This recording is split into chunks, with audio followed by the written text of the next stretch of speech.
Hello, good evening, everyone. I am Sarah Strader, SFI's Executive Director, and I am joined by two very special guests this evening. Erin Ann Holt, everyone should recognize as one of our VIP volunteers who's helping us with tonight's briefing, and the indelible U.S. Congresswoman Barbara Lee from California. Congresswoman, we are so grateful to have you and to delve into what I know is one of your favorite topics, authorizations to use military force. So with that, we do want to take one step back and ask you to tell us about your family's connection to the military, because most of the folks in our network are military spouses and family members. And we want to understand better how that personal experience of yours has informed your legislative making.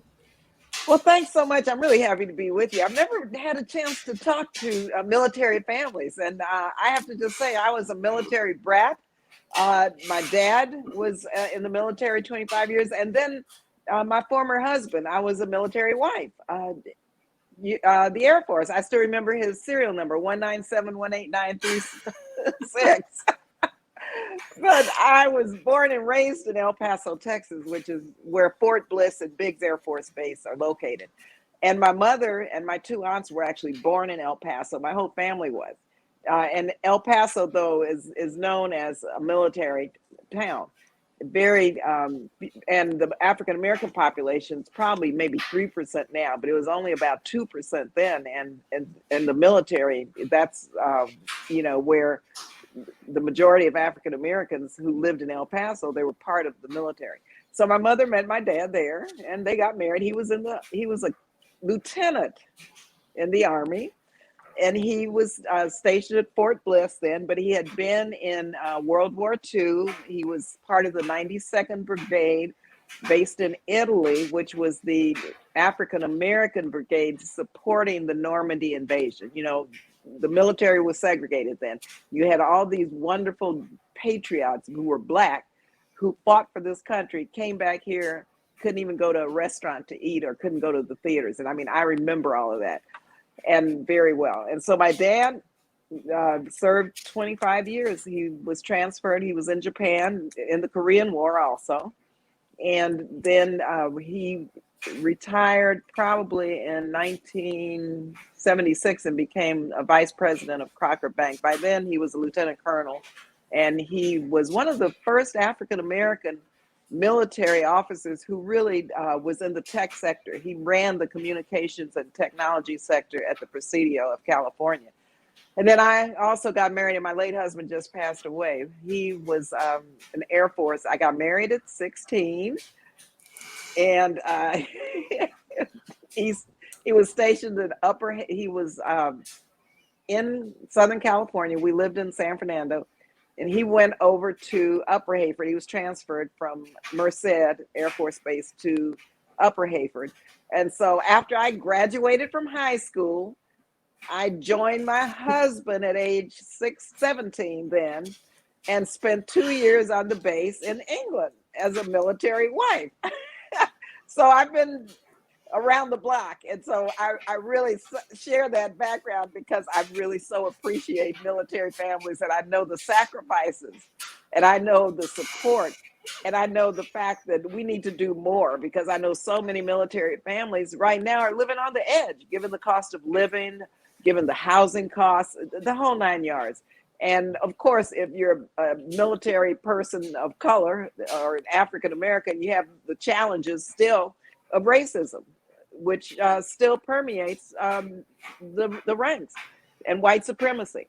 And so we have a long way to go. But I tell you one thing, we need to do more for our military families, because you all are really the patriots supporting your husbands and wives and partners as they really try to secure the world in terms of global peace and security. And again, I know the impacts of war. I know the trauma, because while, I was not around when my dad was in World War II, I know the family, I know the impact of what took place with our family. So thank you guys, and I'm glad to be with you.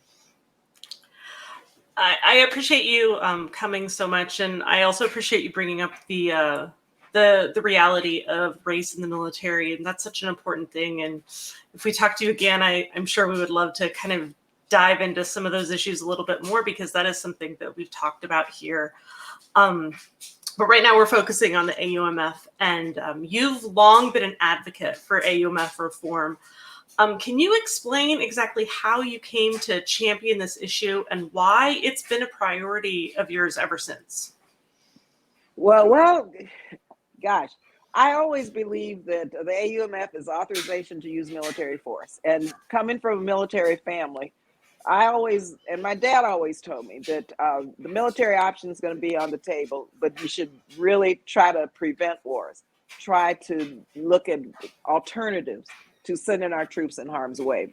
And so what happened during my childhood, I learned about, the wars, and I learned about what happens when we send young men and women abroad, and understood that Congress and members of Congress should authorize the use of force, not just send troops into harm's way based on an authorization that has not been debated and that has not been brought before the people's house, which is the House of Representatives. And so fast forward to 2001, after the horrific terrorist attacks. Of course, I was as angry, as sad, and as determined as anyone to bring terrorists to justice. I mean, I'm not looking at the world through rose-colored glasses. I'm not a pacifist, but I do believe that we need to use more than the military option when we, or at least deliberate the alternatives first. And that didn't happen. And 3 days after this terrible attack, we authorized the use of force to send our troops. We didn't even know where. It was a 60-word authorization that said, in essence, the president is authorized to use force anywhere in the world forever. I mean, it was a 60-word authorization, and I couldn't vote for it. I was the only one who said no, because I knew then that this would set the stage for perpetual war, and that our troops and that the country would be at risk behind just an overly broad authorization. So I got involved in 2001 as a member of Congress, trying to put the reins on the war power mechanisms in this country, and decided that sooner or later I had to try to repeal these authorizations, because I saw what was taking place in Afghanistan, and our troops did everything we asked them to do. They deserve everything we can provide for them throughout their lives, because they were sent into harm's way. And I said, this has got to stop. You can't continue in a war footing forever. Then there was Iraq, the authorization to use force there. And that was based on weapons, the lies about that there were weapons of mass destruction. We knew there were no weapons of mass destruction in Iraq, but General Powell went to the, God bless his soul, and I'm glad he said he was wrong, to the UN to say that there were weapons of mass destruction. The cloud that was on a picture and the slides and all. And so people were really afraid, and they said, no, we've got to deal with Saddam Hussein. And so the Congress authorized the 2002 authorization. And during that period, I actually offered an alternative. I said, look, let's hold up. The inspectors were inspecting in Iraq, what was it, the International Atomic Agency, or IAEA, and they were doing the inspections. And so I said, let's just hold up and wait, see if there really are weapons of mass destruction. So I had an amendment that would put the brakes on until the inspections were completed. Well, guess what? That got 72 votes, and that was it. Fast forward, we sent troops in harm's way. There were no weapons of mass destruction in Iraq, and we've lost so many troops as it relates to Iraq. It was terrible what we did. And so you have Afghanistan, you have Iraq, and those authorizations, both of those have been used over and over and over again.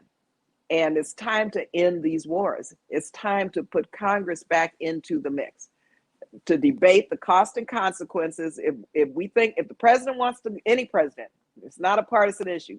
go to war, then come to Congress and give us the rationale for it. So I've been trying since then to repeal them. Finally, and I've been making progress. And finally, we got it this year passed off the floor, this 2002. It's in the Senate now, and Senator Kane's been working on it in the Senate. And it's got, I think it's in the National Defense Authorization Act, the full repeal. It's got bipartisan support. So I'm cautiously optimistic. I know the president said he would sign it when I offered it on the floor this year. So if we get it through the Senate, I think we can repeal and President Biden will sign the 2002. Remember, it was mission accomplished. The end of the 2002 authorization, I believe Barack Obama said the war in Iraq ended, I think he said 2010 or 2012. So what in the world do we have these legal frameworks for? So yeah, so I've just, this is a mission I'm on because I believe in, I believe in peace, I believe in security, and I believe in making sure that our national security is as strong as it can be and should be. But in no way am I going to sidestep looking at alternatives to the use of force. And so now I chair the subcommittee in appropriations on state and foreign operations, which funds all of our diplomatic initiatives and our humanitarian assistance and our development initiatives. And so I'm trying to get a budget. Defense budget is $740 billion. My budget is $62 billion. So you see how out of balance it is.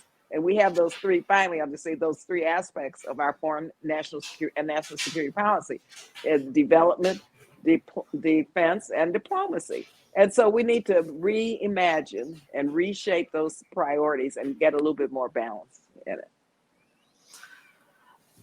In today's political climate, which is so highly partisan charged, the AUMF reform really is bipartisan. It has bipartisan support. Why do you think this particular issue is able to appeal to people on both sides of the political aisle? And we started out, it wasn't bipartisan initially, but I started working with the late Walter Jones, and we've just been plugging along and making the argument. And I give a lot of credit to the country, to people who have told their members of Congress in no way, they see what has happened with Afghanistan and Iraq. In no way should the military option be on the table, should be the first option. And so I think it's been the outcrying of the public that has caused this shift, because this year, I think it was close to 40 votes I got of Republican votes. And every year I get maybe 5, maybe 10, maybe 15. This year it was significant. And so this is about, and that's why your work is so great, it's about educating the public. It's a political struggle. It's a marathon. And it's like 20 years now I've been doing this. And so we're almost there on 2002, and now we're trying to get there on 2001. So I've tried to make it bipartisan, and I had people crack up when they find out, I'm a progressive Black woman, right, from the Bay Area, and I work with some of the most conservative white Republicans you would not believe. But we find our space, and we find where we can cooperate, and we work together, and there's a lot of trust there. And that's one of the areas that I'm really proud of, that we've continued to keep it bipartisan. Well, that's fantastic. As military families, we like to say there's not a team red or a team blue. It's just a team democracy. And so we really value that and really value the leadership you've had on this issue. Thank you. You've preempted a lot of the questions that we had prepped. So I actually only have one left for you, Congresswoman, before we let you go. But you mentioned that you're I think cautiously optimistic about 2002 repeal. We share both your caution and your optimism for the Senate. And so the last question that I have for you is, what can we do from your vantage point in Congress? What can military spouses and family members like us and those in our network do to help get this bill over the finish line? What do we have to do to the Senate to get them to take action? And then looking to next year, hopefully if we get this done, what more can military families uniquely contribute to this debate and to this issue on the Hill? Listen, this is hardcore politics. And military families, look at West Virginia. Look at, we have to have certain senators say yes. This is about counting votes. And so it's political action, really. We can't just, and it's educating members of Congress, wherever you live, whoever your member of the Senate is, go meet with them, talk to their staffs, hold them accountable. They need to hear from you. Military families have a lot of power and a lot of clout, and you all could really take it over the finish line. And so this is hardcore politics. It's not partisan politics, but it's politics. And it's showing up at the polls. It's organizing. It's registering people to vote. It's voting in people who have our agenda. And so, yeah, right now, get over there to the Senate. Have talk to staffs, talk to people members of the Senate who may be on the fence. And your voices need to be heard, and you really can make a difference.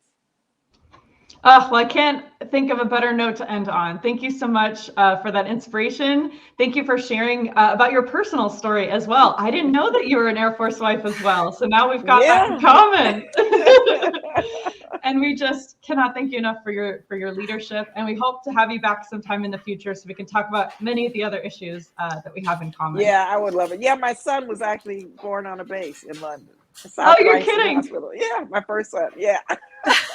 Yeah, oh yeah, I know that world very well. You do. So thank you all for everything. Have a great evening. And thank you, Erin, as well. Yes, good seeing you again. Thank you. It was a pleasure. I hope to see you in person soon. Bye-bye. Thank you. Okay, bye-bye. Bye-bye.